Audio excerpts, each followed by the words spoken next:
Good morning. This is Scheets from sushystamps.blogspot.com with my Sushi Stampin' Snippets. This is part 2 of my toolkit. The last video I made, I showed you and told you why I made these toolkits. And now I want to talk to you about all the different items that I put in the toolkit.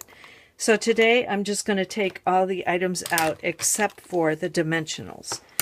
I'm sure most of you know about the dimensionals, but they come in 2 different sizes. There's this size right here. That's the standard size. In fact, until this year it was the only size we had. And now we have the mini dimensionals, which are very tiny. They first came out in paper pumpkin kits, and I think people got pretty excited about them, so now they're in our main catalog also. So, dimensionals, what do you use them for? Well, obviously, if you want to pop something up on your card, you would put these on the back. They're sticky on this side here, and then there's a little piece of paper on the top that you just peel off, and that makes that side sticky also. Same with the little ones. I like to just peel them, take them off like this, put them on my card, and when they're in the position I want them to be in, then I take the top off. That way I don't get myself sticky.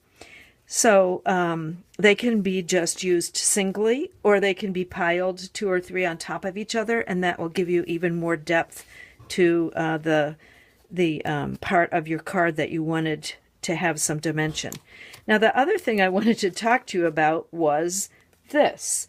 Do any of you find these in your trash can?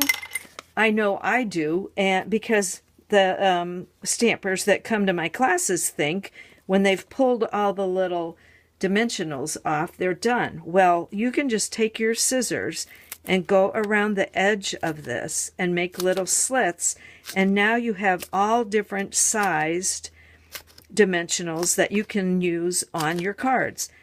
I don't leave these out for my stampers, but I personally use them anytime I have to make any kind of a swap or a card that I'm exchanging with others, like at an upline or downline meeting, or at on stage, our stamping event. So don't throw these away yourself. And if you find them in your trash can, pull them out and make some little slits, and you'll have even more dimensionals at your fingertips. So this is one of the items that I have in my toolkit. Now, I do store them upside down, and the reason for that is when I put the other items in my toolkit, sometimes they stick if they're not upside down. So this way I'm not going to lose any of my dimensionals. So come back again on next Thursday for Sushi Stampin' Snippets, and I will show you another item that's in my toolbox and the ways that I use it. Happy stamping!